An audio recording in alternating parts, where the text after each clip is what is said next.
तो उन 18 ही पापों का त्याग करके, वो भी 3 करण 3 योग से, न तो मैं पाप करूँगा, न किसी से पाप करवाऊँगा, और न ही करने वाले का अनुमोदन करूँगा, न तो मन से, न वचन से, और न काया से।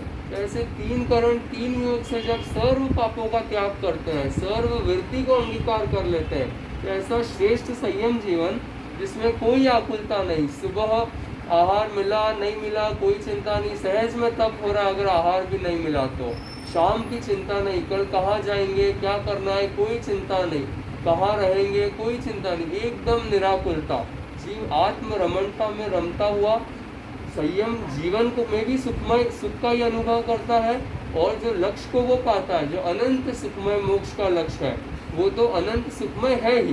तो अतः मार्ग और वो डेस्टिनेशन, तो पाथ और डेस्टिनेशन दोनों ही सुखमय है। पर संसार में तो जो पाथ है वो भी दुखमय है, और डेस्टिनेशन तो कोई है ही नहीं, क्योंकि ये एक सर्कुलर लूप जैसा है। बस आप घूमते रहो घूमते रहो घूमते रहो घूमते रहो।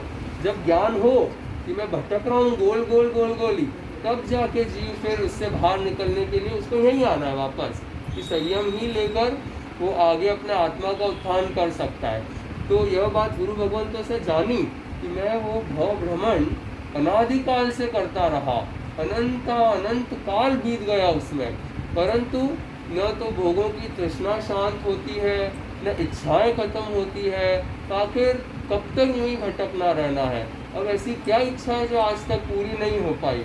सभी इच्छाएं अनंत बार पूरी हो गई, परंतु फिर भी सेटिस्फेक्शन नहीं आया उन इच्छाओं के पूरी होने से। तो फिर अब क्या करना शेष रहा? तो एकमात्र संतोष, क्षमा, ये जो सुख आत्मा के गुण है, उन्हीं को मैं पूर्ण विकसित कर लूँ, तो मेरी सारी इच्छाएं हमेशा के लिए खत्म हो जाएंगी, राग द्वेष नष्ट हो जाएंगे, कर्म नष्ट हो जाएंगे, और आत्मा सिद्ध स्वरूप बन जाएगी। तो ऐसा श्रेष्ठ मार्ग छोड़कर मैं संसार के कीचड़ में क्यों फंसूं?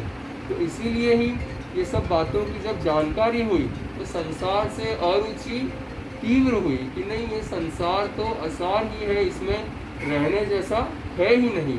तो निर्वेद भाव पुष्ट हुए, संवेग भाव पुष्ट हुए, जिसका यह फल परिणाम रहा कि जैन भगवती दीक्षा 26 दिसंबर को प्रवर्तक देव मुझे प्रदान करेंगे। तो आप सभी से भी निवेदन है, कृपया आप भी हार्टफुली आप 26 दिसंबर 2022 को पधार कर आपका मंगल आशीर्वाद मुझे प्रदान करें, ताकि मैं अपने लक्ष्य को शीघ्र ही प्राप्त कर सकूं। जय जय।